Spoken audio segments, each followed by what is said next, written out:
A man accused of murdering his girlfriend laughed in court while describing how he watched pornography in the hours after the killing. Ross McCullum strangled Megan Newborough after inviting her to his home in Coalville. He has admitted the manslaughter of 23-year-old Ms Newborough but denies murdering her. He said he lost control of himself in a blind rage when he attacked her in August last year. Mr. McCullum's defense barrister argued his actions were triggered by a moment of post-traumatic stress disorder, PTSD, he suffered when he remembered sexual abuse he had suffered as a child. Giving evidence under cross-examination on Monday, Mr. McCullum was asked about why he had looked at online pornography the morning after the killing on the night of Friday, August 6 last year. He said, "As a safety blanket, it makes you feel better for a short period of time."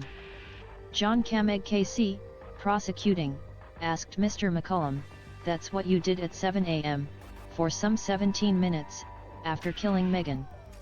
Mr. McCullum, 30, laughed and he said, "Yes. I'm being completely honest. I know how bad it makes me look." Mr. Cameg asked, "What are you laughing for?" "I was trying to answer, but you interrupted me," said Mr. McCullum.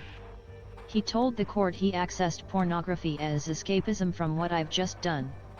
Jurors previously heard Mr. McCullum and Ms Newborough, of Nuneaton, Warwickshire, had been in a short relationship in the weeks before her death after meeting as colleagues at the Ibstock brick factory in Leicestershire.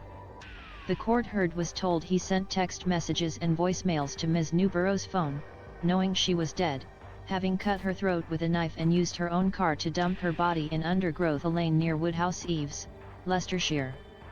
Mr. Cameg asked, "Did it watching pornography make you feel better?" Mr. McCullum, of Windsor Close, Coalville, said, "It relieved the stress of what I had done. And I did the worst stuff you could do afterwards, which was leaving text messages. I hate myself for that." Mr. McCullum was asked about whether he considered his worst actions to be sending the texts, rather than killing Ms Newborough. Asked if it was only the next morning Mr. McCullum had the self-awareness to recognize what he had done was wrong, he replied, "No. The full extent was starting to sink in, which is why I watched pornography. To feel better." Follow BBC East Midlands on Facebook, Twitter, or Instagram. Send your story ideas to eastmidsnews@bbc.co.uk. The BBC is not responsible for the content of external sites.